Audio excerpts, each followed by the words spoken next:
Hello, everyone. It's Laurie. If you were expecting Jenny and I, well, you've got just me today. And what I want to tell you about that is that Jenny and I are going to continue doing the videos that we do together. And we are both going to also be adding in some of our own videos as well. And we will have those on separate playlists on the YouTube channel. So you can find those. What I want to talk about today, I intend to keep this video very, very short. But I want to help you understand how to watch the movement of the planets and how they impact you on a personal level. Okay. I have so many people ask me questions about this.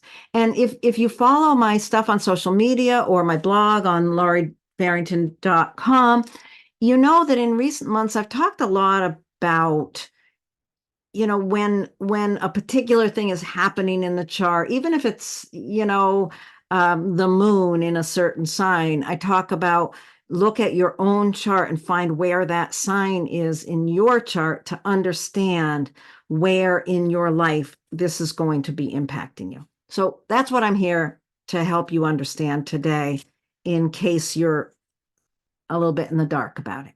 Okay. Now, what I want you to do is, if you've got a copy of your chart, get it out, have it in front of you. Okay, now the thing that I'm going to do now is I'm going to open up a chart and share that with you. And here what we've got is Eartha Kitt's chart. And we can see that this is in the whole sign house system by the simple fact that on the outside ring, all the numbers that are lined up with the sign say 00. She has Sagittarius rising, a Sagittarius ascendant. So we've got 0 of Sagittarius on this line. This is how a whole sign house chart looks. It will always have zeros all the way around this outer ring, which means that each house holds the entirety of one sign. So for Eartha Kitt, Sagittarius is her first house.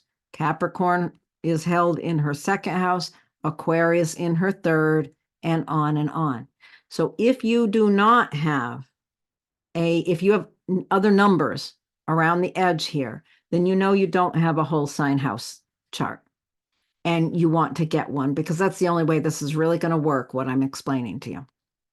If you use astro.com, which most people that don't have their own program use astro.com. If you have your own program, or if you use astro.com, just go in and change the preferences to give you whole sign house system. Be aware that there is also an equal house system choice. That's not what you want. There's many different house systems, and that could be a very long video that we could make someday. But for right now, just get your whole sign house system chart. I love whole sign house system. Use it. So that's what you want. And then once you've got that, you can make sense of how the planets are moving in current time or in past times or whatever you want to look at. But for right now, we're going to continue looking at Eartha Kitt for a minute, but we're going to think about her in terms of what is happening in current time. Okay, so now we're looking at Eartha Kitt's chart. In this outer ring, we see this is where all the planets are moving in current time. This is where the planets are right now. Let's see, I want to make sure I can do everything I want to do here. Okay, so there's been a lot of conversation about the fact that Pluto is getting ready to move into Aquarius. So if you're thinking about that, if you were talking to Eartha Kitt, you could very easily look at her chart. She's got Sagittarius in the first house, Capricorn in the second, Aquarius in the third. Therefore, when Pluto moves into Aquarius on the 20th of the month that I'm making this video, that Pluto is going to move into her third house. So from there, you will want to think about what Pluto refers to, what the third house refers to, and how these energies are going to work together. So it is really as easy as that. If you're reading my blog and it says, today the moon is in Leo, so there's an emotional playfulness, and look to the house that holds Leo in your chart to understand where this kind of dramatic emotional energy might show up. You would look, if you were Eartha Kitt, you'd look around for the symbol for Leo, and you would discover that moon was moving through your ninth house. So this is how this works. Wherever a planet moves, it is bringing its energy into that part of your chart. So if you know the energy of the planets, you know the meanings of the signs and the meanings of the planets themselves, you're going to be able to give yourself a good amount of information. Okay. It's still limited. There's so many complexities to astrology, but this is a really good beginning point to be paying attention to. Okay. So I just want to show you, because certainly most of you probably don't have Sagittarius rising, although some of you might. But let's take a look. Well, let's actually do something else first. Let's think about the transit itself, and let's move that forward to watch Pluto move into her third house. Okay.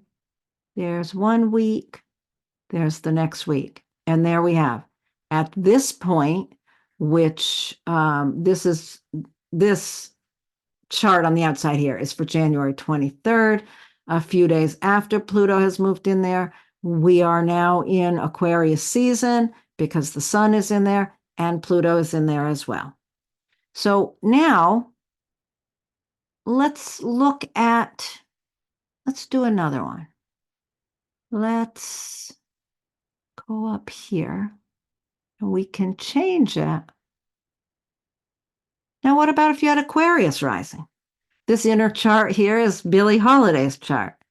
If you have Aquarius rising, this Pluto is stepping into your first house. This is a very, very personal statement, okay, if you have Aquarius rising.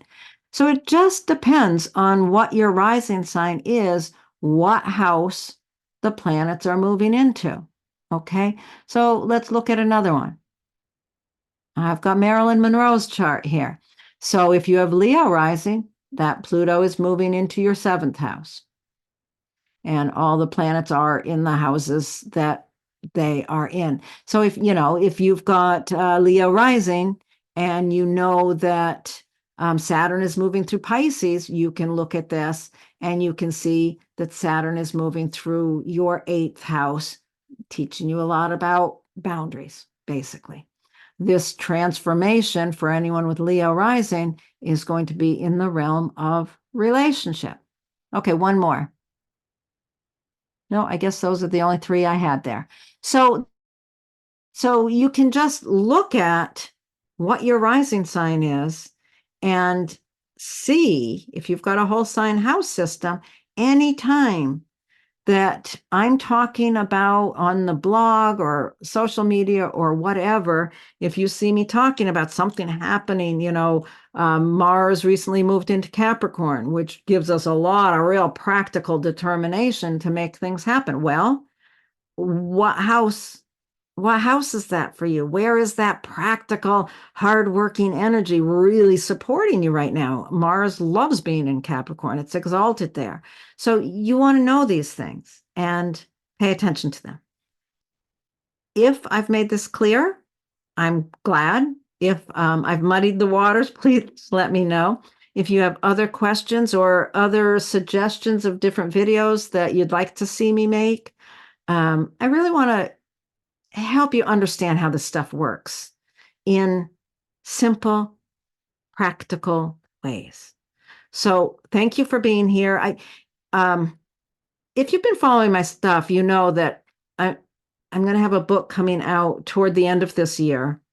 And really, the focus of the book is helping people understand their own natal chart.